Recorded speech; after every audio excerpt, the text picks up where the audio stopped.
जी dear students, ये third video है intellectual property rights के बारे में। तो चलिए कंटिन्यू करते हैं। हमने बात की पहले डिज़ाइन राइट्स की। अब डिज़ाइन राइट्स जो हैं वो दो तरह के होते हैं, एक अनरजिस्टर्ड डिज़ाइन राइट्स हैं और फिर रजिस्टर्ड डिज़ाइन राइट्स होते हैं।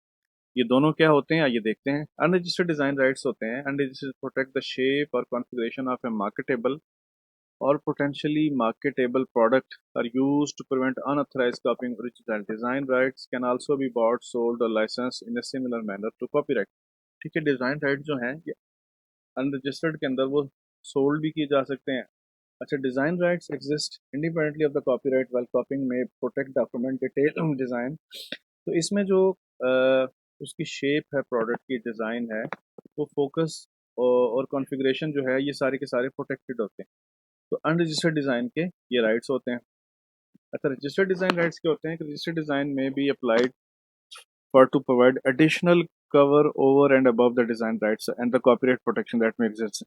The benefit of a registered design is that the design may enjoy prolonged protection from copying, although this protection would only be available in the countries and territories where the application was made। ठीक है, तो एक चीज़ यहाँ पे समझना ज़रूरी है कि कोई भी इंटेलेक्चुअल प्रॉपर्टी या कॉपीराइट है, डिज़ाइन है, पेटेंट है, वो खुद ब खुद से नहीं होता। इसकी जो है हर मुल्क में बॉडीज़ होती हैं, लॉज होते हैं जो इनको प्रोटेक्ट करते हैं। तो अंडर दोज लॉज आपको अपने इंटेलेक्चुअल प्रॉपर्टी रजिस्टर्ड करवानी पड़ती है विद दोज बॉडीज़, तो तभी वो प्रोटेक्ट होते हैं। तो इसीलिए ये सारी चीज़ें जो है ना, जिस टेरिटरी में है, जिस रीजन में है, वहाँ पे लॉज के मुताबिक इनको प्रोटेक्ट करना ज़रूरी है। रजिस्टर्ड डिज़ाइन ऑर्डिनेंस 2000 है पाकिस्तान के अंदर। वो क्या कहता है जी कि डिज़ाइन में upon application made by the person claiming to be the proprietor is registered under this ordinance. ठीक है, इस ऑर्डिनेंस रजिस्टर्ड डिज़ाइन ऑर्डिनेंस 2000 के तहत पाकिस्तान में डिज़ाइन रजिस्टर्ड किए जाते हैं। Under this ordinance respect of any article और set of article specified in application, कि एप्लीकेशन जब आप देते हैं तो उसमें आप स्पेसिफाई करते हैं कि आप किस चीज़ को डिज़ाइन के ऑर्डिनेंस के अंदर प्रोटेक्ट कर रहे हैं। इसी तरीके से इसकी जो ब्रीच है, जब कोई बंदा आपके डिज़ाइन को चोरी करता है या तो उसकी जो सज़ा है वो 2 साल है और उसका जुर्माना 20,000 रुपये है। ये दोनों केसेस में हो सकता है। अच्छा, इसी तरीके से पेटेंट्स होते हैं। Patents are basically gives to the patent holder the right to stop other from producing, selling or using his or her invention। ठीक है, तो ये पेटेंट के जो होल्डर है उसको ये राइट्स देते हैं। Unlike copyright, patent protect the idea, ठीक है, डिजाइन और invention rather than the tangible form of the invention. मतलब आप कोई बेसिक आइडिया भी पेटेंट करवा सकते हैं, कोई डिजाइन भी करवा सकते हैं, कोई नई इन्वेंशन भी करवा सकते हैं। तो ये सारे का सारा पेटेंट के अंदर आता है। पेटेंट में आपको क्या डेमोस्ट्रेट करना पड़ता है कि that your invention is significantly original creation, यानी ये कॉपी नहीं है किसी की, ये ओरिजिनल क्रिएशन है। जब भी आप पेटेंट डिजाइन कराएंगे, ठीक है, रजिस्टर्ड करवाएंगे, तो ये बताना पड़ता है।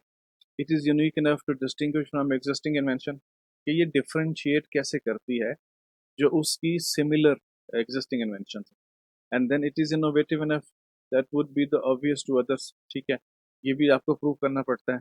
तो patents provider protection for 20 years, 20 साल के लिए पेटेंट को जो है प्रोटेक्ट किए जाते हैं। उसके बाद invention become the public property. ठीक है, तो ये पेटेंट की लाइफ होती है। अब पाकिस्तान में द पेटेंट ऑर्डिनेंस 2000 है, उसके अंदर आप पेटेंट्स को प्रोटेक्ट करते हैं। इसमें ये कहता है कि जी any invention is patentable if it is new, involve an inventive step and is capable of industrial application. ठीक है। अच्छा, उसके बाद ट्रेडमार्क है एनी नेम, सिंबल और कॉम्बिनेशन यूज और intended to be use in commerce to identify distinguish. तो आप अपने ब्रांड लोगो को ट्रेडमार्क के जरिए प्रोटेक्ट कर सकते हैं। Trademark owner can be individual, business और ऑर्गेनाइजेशन और एनी लीगल एंटिटी। ठीक है, ये कोई भी हो सकता है, कोई एक बंदा भी हो सकता है, कोई बिजनेस हो सकता है, कोई ऑर्गेनाइजेशन भी हो सकती है या कोई और लीगल एंटिटी भी हो सकती है।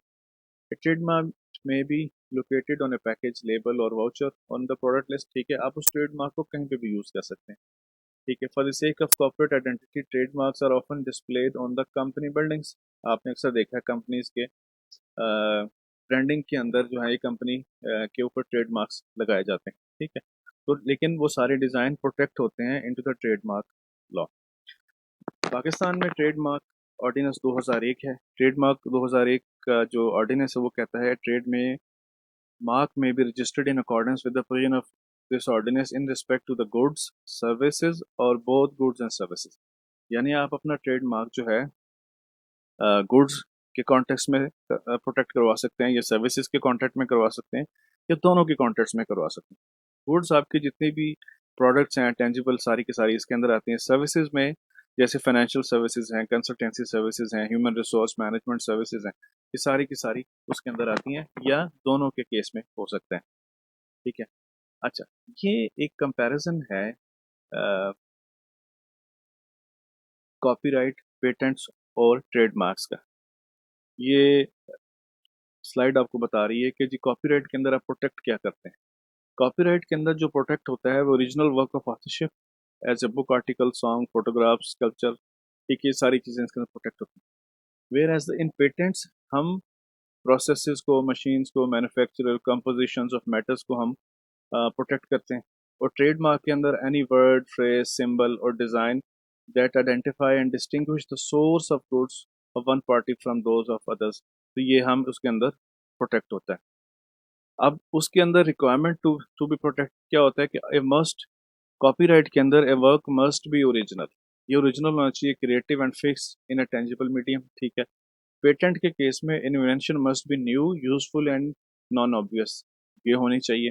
ट्रेडमार्क के केस में डिस्टिंक्टिव होना चाहिए, it must be capable of identifying the source of goods.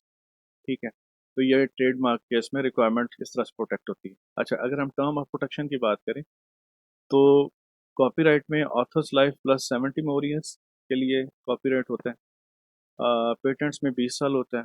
Trademark for as long of the mark is use by in the commerce, की जब तक आप उसको बिजनेस में यूज करते हैं। अच्छा, कॉपीराइट का जो राइट्स हैं, rights are to control the reproduction of making, derivative work, distribution and public performance, ये सारे के सारे इसके अंदर आता है। अच्छा, पेटेंट्स में rights to prevent other from making, selling, using और इंपोर्टिंग द पेटेंट इन्वेंशन, ये इसके राइट्स हैं पेटेंट्स के। और लास्ट में ट्रेडमार्क है, rights to use the mark and to prevent other from using similar mark in the way that would cause likelihood of confusion about the origin of goods. तो आपके जो franchise है, कोई business branch है, तो ये सारे के सारे ट्रेडमार्क जो है उसको यूज कर सकते हैं। बेसिकली ये तीनों कंपैरिजन से आपको आइडिया हो गया होगा कि कौन सी कंटेंट कैटेगरी किस एरिया के अंदर फॉल करती है, जैसे कॉपीराइट है, पेटेंट है और डिज़ाइन।